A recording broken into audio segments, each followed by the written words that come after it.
دبردامی شردنا برای اسرائیل و ایران پیشات نوین لسر آخا عراق دچبن آیا امریکا دتنه هفکار بمینیتن هاریکاریا دارایی و سربازی بدت اسرائیل یانجی براستا و خود بکویتن نواوی شری جبر همولاک دبیجن افتلو هجدم جمیره بو یک لاکرنا وی شری و بوزانینا نخشه دهاتی وی شری دت ایک لاکر بن آیا رول عراق دوی بینه دا جه مجاشع التمامی شرزای سیاسی جبغداد پرسم هجای مجاشعت بخيرات يا كردستان 24 رول عراق دگرم کرنا شر دنا برا ایران و اسرائیل یانج یک لا کرنا وی شری چیه؟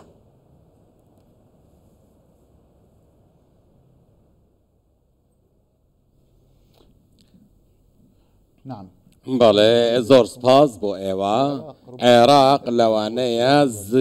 زورترین کاریگری لسر اولاتها بید با هوی تلیکوت سیاسی و جیوسیاسی و امنیکانی ایران هر وها با هوی فشار آبوریکان عراق پیشتریش روبروی زور زیانی گوره بوتوا چونکه و تا استش هر بردوامن او زیانانا اویش با هوی بکارینانی آسمانکی لبودرونکان و مشککان اما جگل اوی که عراق لدوخی که استیارده تیدا پارد لبر اوی که هاو پیمانه که امریکایا هر وها لهمان که دوستایتی که زور گوره و هجمونه که زوری ایرانیش لگل عراق هیا دواتریش عراق لدوخی که زور هستیاردایا چونکه او ناتوانید که بریاری که سر بخو بداد لنیوان اوی بو اوی که لآستی داواکراو دابێتن لە بارەی ڕوبەڕووبوونەوەی بەکارهێنانی ئاسمانەکەی هەروەها لەلایەکی دیکەشەوە دەبینین کە باس لە داخستنی گەروی هورمز دەکرێت کە ئەمەش کاریگەری زۆری لەسەر ئابووری عێراق دەبێت لەلایەکی دیکەوە. باشە هەفبەش استراتیجی یانژی دۆست و هەواڵبەند دوی شەڕیدا سەردکەون لە عێراقێ کو هەفبەش استراتیجی عراق بو امریکایا دوست و هەواڵبەندێ نێزیک گەلک گرۆپ و هەروەها عێراق بگەلەمپەریان بێژین خوارونا وەڕاستە عێراق حکوومەتە عێراق دوستە ئیرانەیە کیش سەردکەویت؟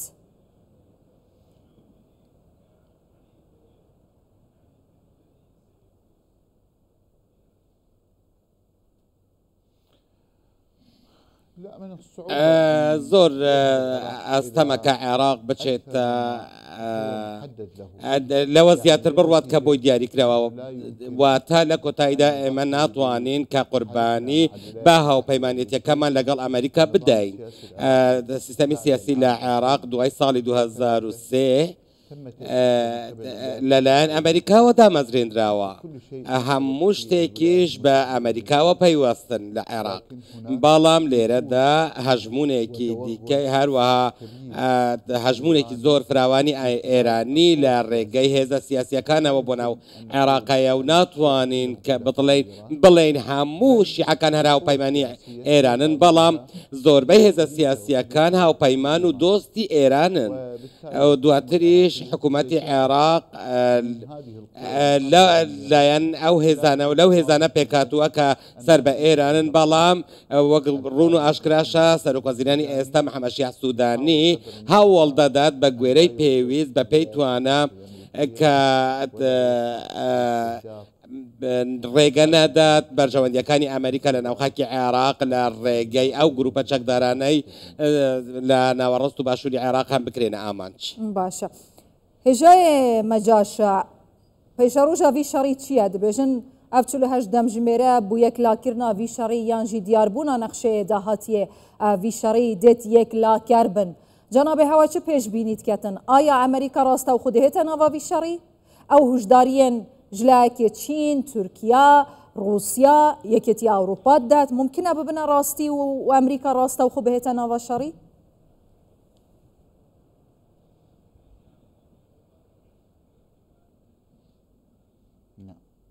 بەڵێ من پێم وایە کە لە ماوەی 48 کاتژمێری داهاتوودا هەندێک بەرەو پێشچوونی گەورە دەبێت ئێران ئەمڕۆ بینیمان کە زۆر گورزیت کوشندەی لە ئیسرائیلدا و یەکێک لە گەورەترین نەخۆشخانەکانی باشووری ئیسرائیلی کردە ئاماژ دواتریش من پێم وایە لایەنێ ئیسرائیلیش ئەو تۆڵی ئەو گورزانە دەکاتەوە دواتریش لێرەدا پرۆژەیەکی نێودەوڵەتی هەیە ئەم پرۆژە نێودەوڵەتیە ڕێگە نادات کە ئێران وڵاتێکی بەهێز بێت و خاوەنی چەکی ئەتۆمی بیت و هەروەها خاوەنی موشکی بالیستی بێت و ڕێگەش نادات کە ڕۆڵێکی گەورەی ئێران لە ناوچەکە هەبێت بۆیە من پێم وایە کە بڕیارەکە دراوە بۆ لە ناوبردنی موشەگەلەکان و هێزی ئێران بەگشتی بۆیە من لەو باوەڕەدام ئەمریکا و وڵاتانی زلهێز لە چەند کاتژمێری داهاتوودا لەوانەیە بڵێم کە پاڵپشتیەکی زۆر بۆ ئیسرائیل بکەن لە دژی ئێران. هێژەیە مەجاشە ژناف برنە بنکەیەن دروستکردنا موشکên balistiyên îranî û wêzgehên etomiyên Îranê dihête lawaziya Îranê aya ev lawaziya ji rûyê serbazî û jêrxaneya serbaziya Îranê dihête wateya lawaziya grûpên çekdarên li Iraqê nêzîkî Îranê?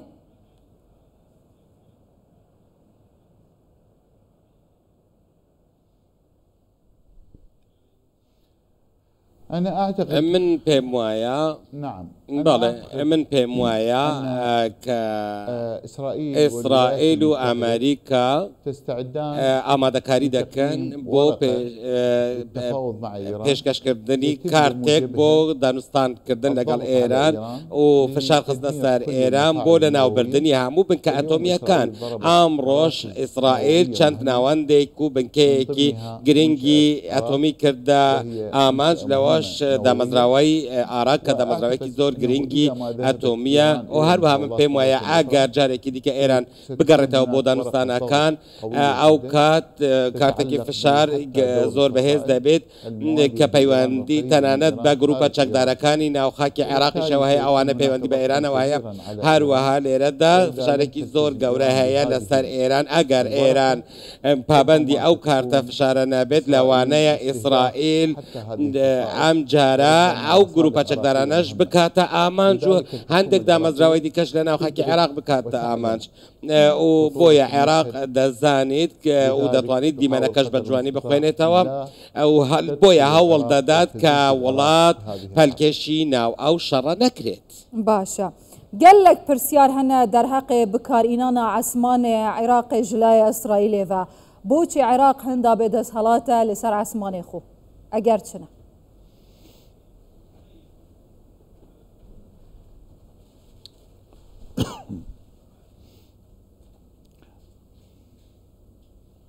القضية هي أن هناك ئەوەیە کە لێرەدا هەندێک وڵاتی هەرێمەتی هەن ڕێگە نادەن کە عێراق بتوانێت دەسەڵاتی بەسەر سەروەری خاک و ئاسمانەکەی داهابێت بۆیە دەیانەوێت عێراق بەو شێوە بمێنێتەوە سەبارەت بە تورکیا کە فڕۆکەکانی بە ئاسمانی ناوچەکانی هەرێمی کوردستاندا دەستخولێنەوە هەروە هەندێک شوێنی دیکەی وەک کەرکووک و مووسڵ هەروە ئێرانیش بە هەمان شێوە پێشێلی ئاسمانی عێراقی کردووە کە چەندین جار کە هەرێمی کوردستانی کردووەتە ئامانج هەر جارە و بە پاساوێک بە پاساوی بوونی جارێک پاساو بەوە دەگرێت کە باڵێ هەندێک گروپی چەکداری هەن هەندێکلانی سیاسی هەن هەندێک هەروەها ئێستاش ئێرانیەکان ئێستا دانی بەوەداناوە کە بۆیە من پێم وایە ڕۆلی هەرێمەتی لە ڕێگەی فشارخستنە سەرهێزە سیاسیەکان ڕێگەی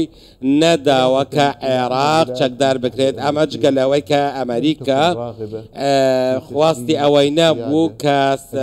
سەروەری ئاسمانی عێراقی ڕادستی حکوومەتی عێراق بکرێتەوە یاخود ڕادستی خەڵکی عێراق بکرێتەوە. باشە پرسیارە دماهیە بلاڤە بیتن هێژەیە مەجاشە ئیران دبێژیتن دگەر ڕەوەستاندنە هێرشان ئامادە نەبوو دانوستاندنان کی هەیە لایەنێک و هێرشێن ئیسرائیلێ لەسەر ئیرانێ ڕابگریتن وەکی ڕوژێن دەستپێکی سەرۆک کۆمارێ ئیرانێ گوتی ئەمریکا بەیەک تەلەفۆنێ تشێتن هێرشên ئیسرائیلێ ڕابگریت ئایا ئەمریکا دێوی شەڕی وان هێرشên ئیسرائیلێ لەسەر ئیرانێ ڕاگریت حتا دەرفەت و ڕێکێ veket بۆ دانوستاندنان بتایبەت لەسەر بەرنامەیە ئەتۆم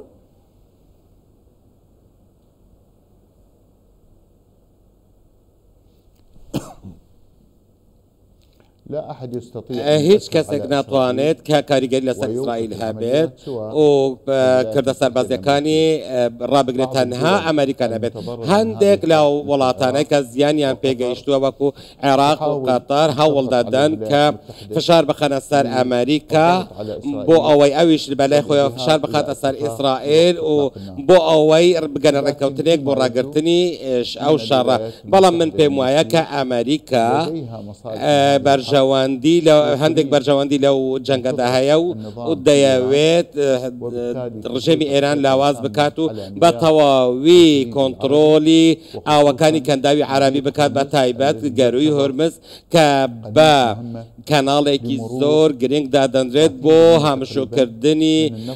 نزیکەی سەتاسی نەوت و غازی هەموو جیهان بۆیە من پێم وایە ئەو دەیەوێت کە کۆنتترۆلی ئەو دەواازە ئاویە گرنگە بکات دواتریش دەبینیت کە چین ڕکابەرێکی ئەمریکایە و زۆرترین قازان جوار دەگرێت لە ناوتۆغاز بۆیە من پێم وایە کە عێراق ئەمریکا دەتوانێت ئەو جەنگە ڕابگرێت ئەگەر بگاتە ئەو متمانەیە کە باڵێ دەتوانێت کۆنتترۆلی ئەو ناوچەیە بکات و دەخاتە ژێردە سەڵاتی خۆی گەلێک سپاسیاتت کەم هێژای مەجاش عەتەمێمی شەڕەزای سیاسی ji Bexdayê